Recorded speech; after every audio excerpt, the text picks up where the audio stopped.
तो गाइस मैं हूं अंकित और आप देख रहे हैं रेसलिंग फैंस नेटवर्क। शुरू करते भाई अपनी बातों को हम लोग सबसे पहले जॉन सीना से। एंड गुड मॉर्निंग आप सबको भाई।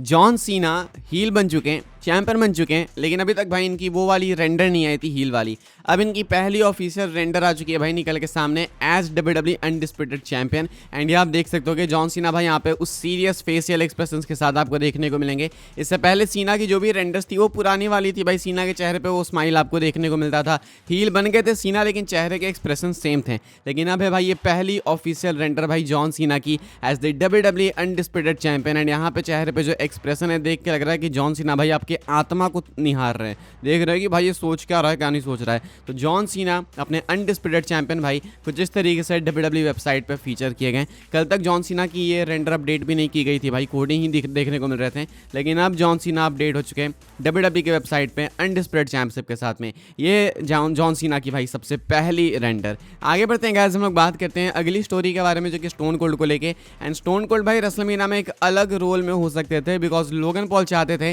कि स्टोन कोल्ड भाई उनके एंट्रेंस में प्राइम बॉटल के अंदर आए। आपको मालूम है कि एक तरीके से लोगन पॉल का नियम बन चुका था कि हर रेसलमेनिया में प्राइम बॉटल के अंदर वो किसी ना किसी को लेके आएंगे, कभी KSI को तो कभी आइसो स्पीड को तो कभी ये कभी वो। हालांकि अभी इस साल कोई नहीं आया लेकिन वो ओरिजिनली चाह रहे थे कि स्टोन कोल्ड इस बार प्राइम बॉटल में है। तुम सोच रहे हो भाई सीधा स्टोन कोल्ड। इसके लिए उन्होंने स्टोन कोल्ड को $1 मिलियन भी ऑफर किए। Logan Paul revealed that he and his team offered Stone Cold Steve Austin $1 million to wear a Prime bottle costume at WrestleMania 41 but Austin turned it down. तो बस सोचो भाई prime bottle पहनने के लिए, costume पहनने के लिए स्टोन कोल्ड को $1 मिलियन ऑफर किए थे भाई लोगन पॉल एंड उनकी टीम ने।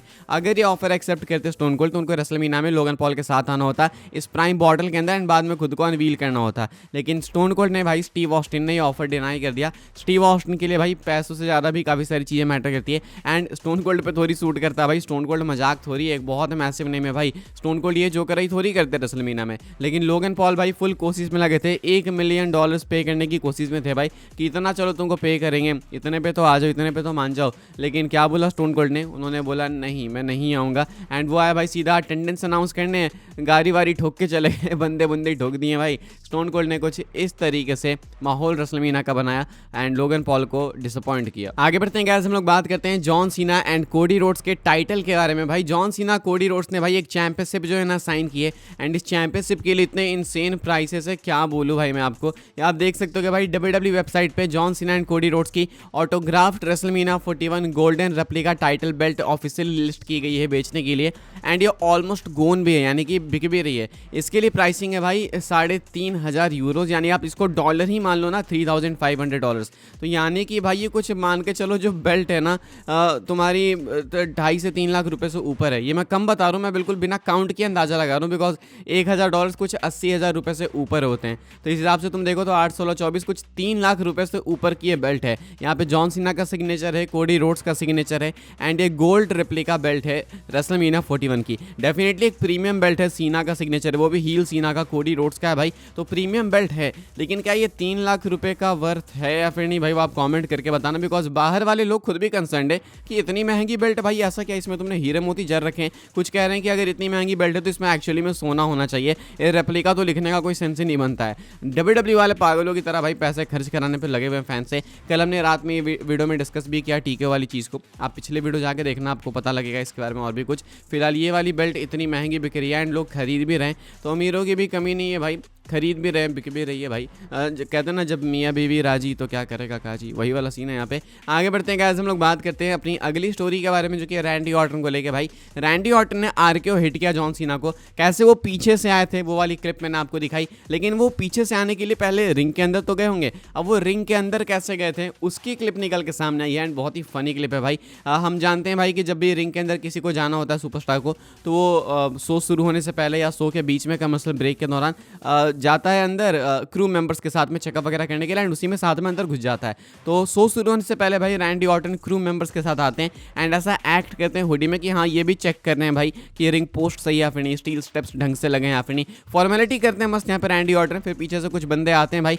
जो कि रैंडी ऑर्टन को कवर देते हैं एंड रैंडी ऑर्टन भाई मस्त यहाँ पे छुप जाते हैं अंदर रिंग में घुस के। हालांकि कैमरा में स्टिल इस चीज़ को कैप्चर कर लिया गया बट ये जो जॉन सीना का सेगमेंट था वो स्टार्टिंग में ही था तो ज़्यादा वेट करना नहीं पड़ा भाई। RKO फट से लगा दिया रैंडी ऑर्टन होने इससे पहले ये क्लिप वायरल हो भाई, रैंडी ऑर्टन का आरक्यू पहले लग गया था। तो ये एक बहुत ही वायरल क्लिप है भाई फिलहाल सोशल मीडिया पे, सो आई थॉट आपको भी दिखाते हैं। आगे बढ़ते हैं गाइस, हम लोग बात करते हैं पॉल हेमन के, अनदर पॉल हेमन गाय के बारे में, यानी कि लेसनर के बारे में।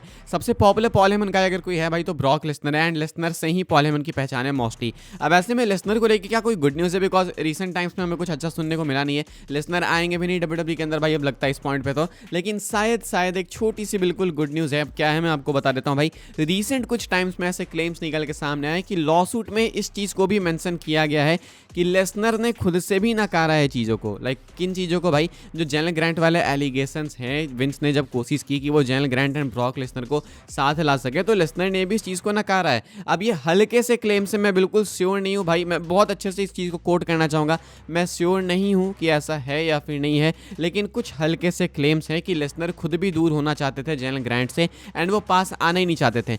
शायद यही रीज़न था कि लेसनर एंड जेनल ग्रांट की कोई इंटरेक्शन नहीं है, एंड जो भी क्लेम्स है वो सिर्फ चैट्स को लेके, स्क्रीनशॉट्स को लेके, इसके अलावा कुछ नहीं है। अब देखो डिफेंड वगैरह करना तो किसी को भी, चाहे जेनल ग्रांट को, चाहे लेसनर को, चाहे विंस को, बेवकूफ़ी है इस मामले में, जब तक कोई रिजल्ट नहीं आ जाता, जुडिशरी कुछ सुना नहीं देती। लेकिन शायद ऐसा भी हो सकता है भाई कि जब दो दोस्त यार आपस में नौटंकी करते हैं, चैट पे बकवास करते हैं, तो उसी तरीके से शायद विंस मैकमैन भी भाई लेसनर के साथ ये नौटंकी करते होंगे, एंड लेसनर भी शायद सामने से करते होंगे। बिकॉज तुम देखो तो फिजिकल किसी भी तरीके से लेसनर जेनल ग्रांट के साथ नहीं हुए, अगर हुए रहते हैं भाई तो ये क्लेम्स 100x स्पीड से आगे बढ़ते थे। तो फिलहाल ये एक हल्के से क्लेम्स है कि लेसनर खुद भी जेनल ग्रांट से अलग ही रहना चाहते थे।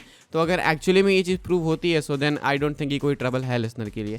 आगे बढ़ते हैं गाइस, हम लोग बात करते हैं अपनी आखिरी स्टोरी के बारे में, जो कि रॉक एंड रोमन रेंस को लेके। सीम्स लाइक भाई कि ये वाला मैच अगले साल भी आपको नहीं देखने को मिलेगा। इनफैक्ट सुनो ना भाई, ये मैच कभी नहीं देखने को मिलेगा, सपने तोड़ देने चाहिए भाई, बिकॉज रॉक जो है ना भाई, सॉरी हाँ, रॉक जो है ना एक और मूवी प्लान कर चुके हैं, एंड आप ये स्क्रीनशॉट देख सकते हो भाई।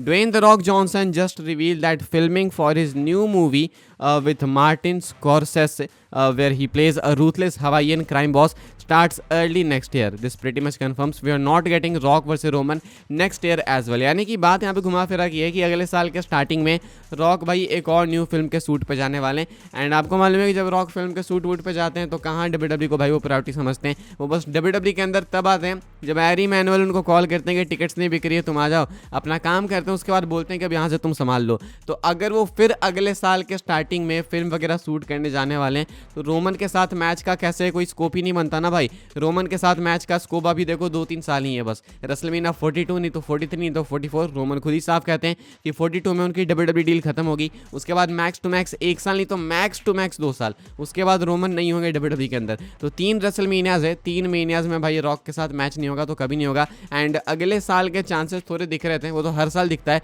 लेकिन अगले साल भी शायद अभी इनका मैच ना हो, बिकॉज रॉक भाई फिर से बिजी होने वाले हैं फिल्म वगैरह में। फिलहाल गाइस क्या सोचना आप इस बारे में कमेंट करके बताइएगा। एंड इस वाली वीडियो से अगर आपको इन्फॉर्मेशन मिली है भाई तो वीडियो को लाइक करें, शेयर करें एंड सब्सक्राइब करें चैनल को, ताकि आने वाले टाइम के अंदर आपको और भी सही WWE के अपडेट्स जानने को मिलते रहे। फॉलो कर सकते हैं आप मुझे इंस्टाग्राम एंड ट्विटर पर लिखा डिस्क्रिप्शन में। मिलूंगा मैं आपसे अगले वीडियो में, तब तक के लिए good bye, thanks for watching.